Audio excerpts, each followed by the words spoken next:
사도께서는 마지막 나팔에 우리가 다 홀연히 변화될 것을 말씀하고 있습니다. 이 마지막 나팔에 변화되는 그 몸이 우리가 상상할 수 없는 영광스러운 그리스도의 몸의 형체와 같이 변화될 것이라고 이렇게 말씀합니다. 어떻게 우리가 그렇게 부활하여 변화될 수 있을까? 우리가 이렇게 변화되고 부활하여 변화될 것이라고 말을 하면 어떤 사람들은 그것을 비웃는 사람들도 있습니다. 근데 이게 오늘날에만 그런 것이 아니라 당시 사람들, 그러니까 바울 사도께서 고린도 교회에 편지를 썼을 때 그 1세기 공동체들도 유사한 질문을 받았습니다. 너희들 부활한다는데 사람이 죽어서 썩어지면 어떻게 사람이 부활할 수 있느냐, 이런 질문을 받았습니다. 바울 사도께서는 그들에게 답변을 주어야 하기에 오늘 세상 논리로 두 가지로 답변을 하고, 그리고 신령한 하나님의 계시를 통해서 그가 받은 것을 우리에게 알려줍니다.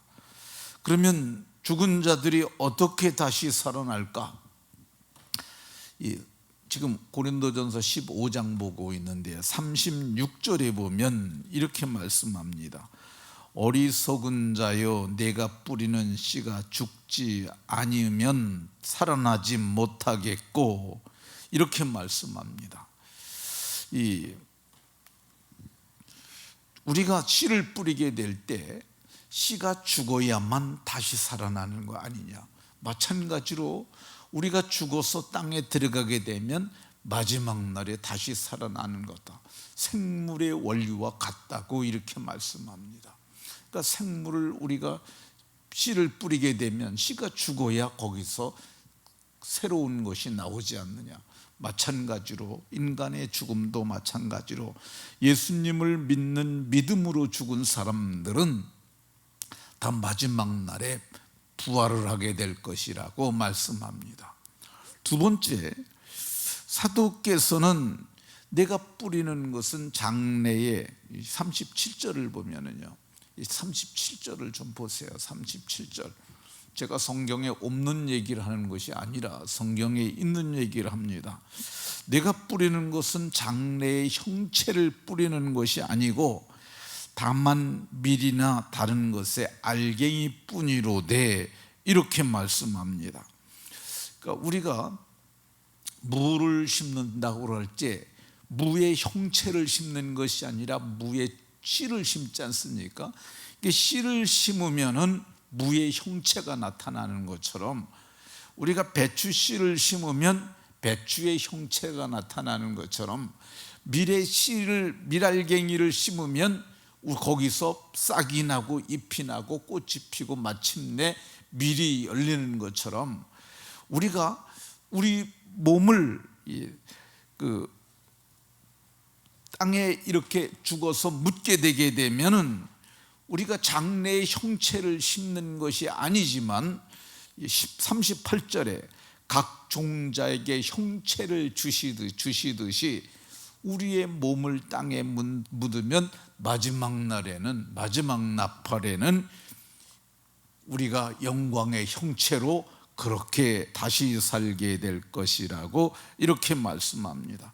죽은 자의 부활의 원리도 42절에 죽은 자의 부활도 그와 같으니, 자연계의 원리를 말씀하시면서 그와 같으니 썩을 것으로 심고 썩지 아니할 것으로 다시 살며 죽을 것으로 심고 죽지 아니할 것으로 다시 살게 됨을 말씀하고 있습니다. 그러면 왜 우리가 다시 살아나야 할까?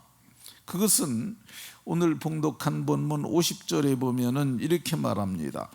혈과 육은 하나님 나라를 이어받을 수가 없고 이 몸을 가지고는 하나님 나라에 못 들어간다고 말씀합니다. 우리가 믿음의 결국 영혼의 구원을 받음이라 베드로 사도의 말씀을 우리가 어제 살펴봤잖아요. 우리가 영혼의 구원을 받아서 지금 죽으면 천사의 손에 받들려 하나님의 낙원에 들어갑니다. 그러니까 지금 우리가 천국에 갔다고 그러잖아요. 그러니까 천국에 가는 건 맞아요. 천국에는 저는 낙원이라는 것이 있다고 생각을 합니다. 그러니까 대한민국에는 경기도도 있고 양주시도 있는 것처럼 천국에 가면 낙원이 있습니다. 근데 우리가 영혼으로 지금 거기 가서 죽으면 거기 가서 하나님의 낙원에서 있는 것이죠. 그러나 이 육체는 땅에 두고 가는 거야. 땅에 묻고 가는 거야. 그래서 50절에 혈과 육은 하나님 나라를 이어받을 수 없고 썩는 몸은 이거는 썩지 아니할 것을 유업으로 받지 못한다고 말씀합니다. 그 이유가 뭐냐? 우리는 아담에게서 났기 때문이라고 얘기를 합니다. 47절에 첫사람은 땅에서 났으니, 그래서 땅에 나서 난 이 몸은 땅에 두고 가야 하지만은 둘째 사람은 하늘에서 나셨느니라. 둘째 사람은 아담을 두고, 둘째 아담 되시는, 살리는 아담 되시는 예수 그리스도를 두고 말씀한 것입니다.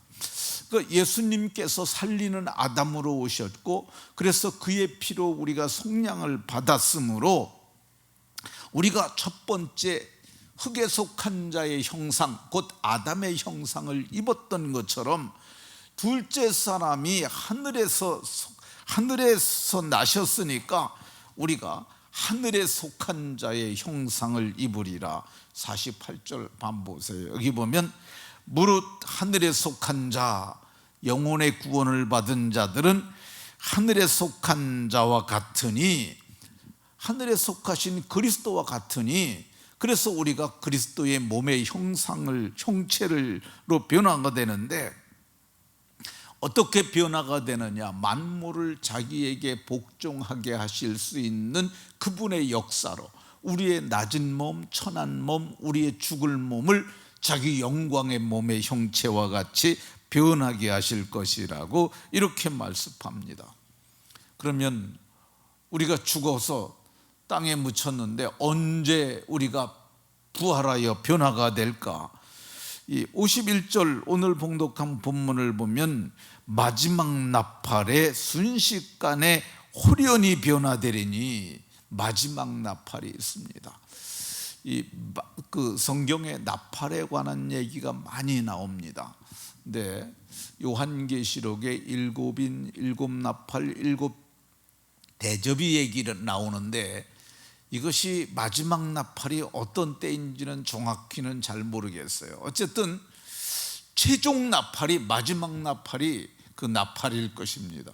근데 나팔이 울릴 때, 나팔은 때를 말해주는 거거든요. 이 나팔 소리가 나매 우리가 변화가 되는데, 52절에 이 죽은 자들이 썩지 아니할 것으로 다시 살며 우리가 변화되리라고 이렇게 말씀합니다. 근데 이 나팔 소리가 뭘 의미하는 거냐? 이 변화된 자들을 한 곳으로 모으는 그런 소리입니다. 마태복음 24장 31절에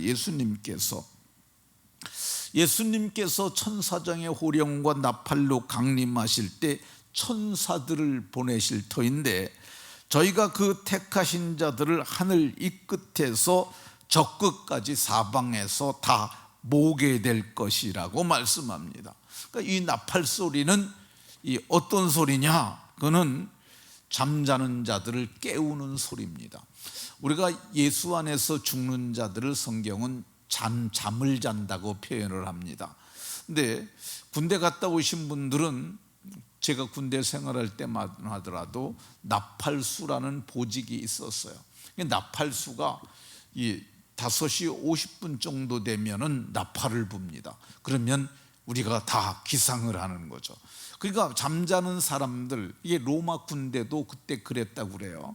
로마 군대도 나팔 소리가 나면은 다 일어나는 것처럼 성경이 그리스도 안에서 죽은 자들이 나팔 소리와 함께 다 일어나게 된다고 이렇게 말씀합니다. 그러면 우리가 어떻게 부활할 수 있느냐? 내가 어떻게 부활해서 천사들에게 모임을 받아가지고 그래서 우리가 그 나라에 들어갈 수 있을까? 근데 성경은 말씀합니다. 이게 우리의 능력으로 우리의 힘으로 부활하는 것이 아니라 요한복음 5장 25절에 예수님께서 이 하나님의 아들의 음성을 들을 때가 오나니 곧 이때라 죽은 자들이 살아나리라 이렇게 말씀하시고 있어요. 그러니까 하나님의 아들의 음성, 하나님의 아들이 태초에 말씀으로 계셨고 만물을 그분께서 지으신 거잖아요. 태초에 빛이 있으라 말씀하셨던 그분이 바로 예수님이세요. 그러니까 만물을 빛이 있으라 하셨던 그 하나님께서 죽은 자들은 살아나라 라고 말씀하실 때 무덤이 열리고 죽은 자들이 살아나시게 되는데, 그때 성경은 주께서 천사장의 호령과 나팔로 강림하셔서 그 일을 하실 텐데, 그때 그리스도 안에서 죽은 자들이 먼저 일어나고, 그러니까 그때 그리스도 안에서 죽은 자들, 그러니까 우리 땅에 우리가 있다 할지라도 그때 부활이 먼저 누구에게 일어나느냐? 예수님 믿고 먼저 죽은 자들이 먼저 부활하게 될 것이라고 말씀합니다. 그러니까 송영근 집사가 금년에 돌아가셨잖아요. 그러니까 송 집사가 우리보다 먼저 부활하는 거예요. 그리고 그 후에 우리는 이게 무덤에 들어가지 않았으니까 우리는 몸에 부활을 하지 아니하고, 데살로니가전서 4장 17절에 우리 살아남은 자들도 그들과 함께 공중으로 끌어올려 공중에서 주를 영접하게 하시리니, 우리는 죽지 않고 그대로 변화되는 거야. 부활이 아니라 우리는 그대로 변화되는 거죠. 공중으로 끌어올려 공중에서 주를 영접하게 된다고 말씀합니다. 그러면 우리가 어떤 모습으로 다시 살아날까? 성경은 두 가지를 얘기를 합니다. 예수님께서 친히 말씀하시기를 사람들이 부활을 하는데 착한 일을 행한 자들은 생명의 부활로, 악한 일을 행한 자들은 심판의 부활로 나오리라고 말씀합니다. 시간 관계상 악한 일을 행한 자들의 부활은 말하지 아니하겠고, 우리 생명의 부활만 말을 하면, 우리가 선한 일을 행한 자들은 생명의 부활을 한다고 그랬는데, 선한 일이 뭐냐? 예수님 믿는 게 선한 일이에요. 이게 최고의 선한 일이고, 예수님을 경외함으로 예배하는 것 선한 일이죠. 이 사람들은 어떤 사람들이냐 하면 하나님의 말씀을 믿고 따른 자들이에요. 이런 사람들이 성경에 생명의 부활을 함을 말씀합니다. 요한복음 5장 24절에 내 말을 듣고 또 나 보내신 이를 믿는 자는 영생을 얻었고, 영생을 이미 얻은 거예요. 사망에서 생명으로 옮겨졌어요. 그래서 마지막 날에 생명의 부활을 하게 될 것을 말씀합니다. 어떤 모습으로 부활할까? 썩을 것으로 심고 썩지 아니할 것으로 다시 살며, 죽을 몸으로 심고 죽지 아니할 것으로 다시 살며, 그리고 이 사망을 삼키고 이기리라. 54절에 지금 우리가 여기 봉독했는데 다음 절에 보면 사망을 이기고 삼키리라고 기록된 말씀을 이루는 역사가 일어날 것이라고 말씀합니다. 그러니까 사망이 그때는 없어지는 거야. 그게 왜 그러냐면 그분께서 말씀하신 것이 이루어지기 때문입니다. 우리가 어떤 모습으로 다시 사느냐? 이 49절에 하늘에 속한 이의 형상을 입게 되고요, 욕된 것으로 43절에 욕된 것으로 심고 영광스러운 것으로 다시 살며, 이 몸이 욕된 몸이에요. 그러니까 이제 우리가 젊었을 적에는 짱짱하지 않습니까? 늙게 되면은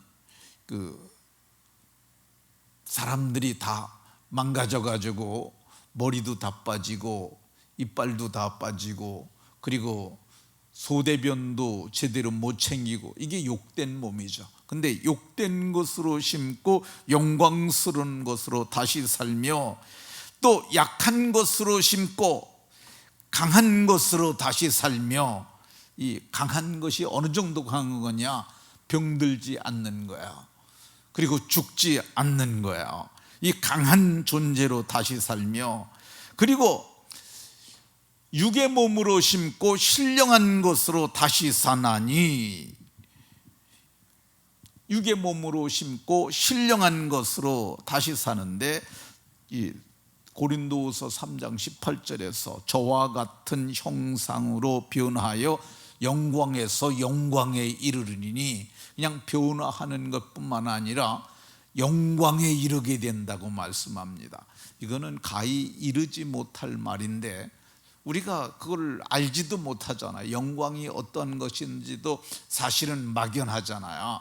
그런데 이게 선명한 사실임을 성경이 말씀합니다. 그러니까 이 소망을 굳게 잡아야 돼요. 여러분, 우리가 세상을 살아갈 때 이상한 소리를 많이 들을 수 있습니다. 어떤 통합측 목사가, 아주 큰 교회를 하는 목사가 이 칼바르트 신학의 영향을 받아가지고 부활이 몸이 뭐가 중요하느냐, 마음이 중요하다라고 얘기를 하는 것 봤어요. 그러니까 중요한 게 마음이 중요한 거지, 몸이 부활하는 거 그거 우리가 알지도 못하는데 어떻게 중요하냐 그러는데, 아닙니다. 우리는 실체적 부활을 할 것이고 그 사람들 말하는 거 들으면 안 돼요. 그래서 이 고린도전서 15장을 마지막 절에서 뭘 얘기를 하느냐 하면, 견실하여 흔들리지 말라고 얘기를 합니다. 이것이 진리의 말씀이고 이게 생명의 말씀이고 이게 우리의 장차 일어날 실체적인 사건이기 때문에 흔들리지 말고 견실하여 남은 때를 어떻게 살아야 되느냐, 주의 일에 힘쓰는 자가 되라고 말씀합니다. 말씀을 마치도록 하겠습니다. 우리는 어두워져가는 마지막 한때를 살고 있습니다. 우리에게 가장 중요한 게 부활의 신앙이에요. 근데 이거를 무너뜨리는 자들이 있습니다.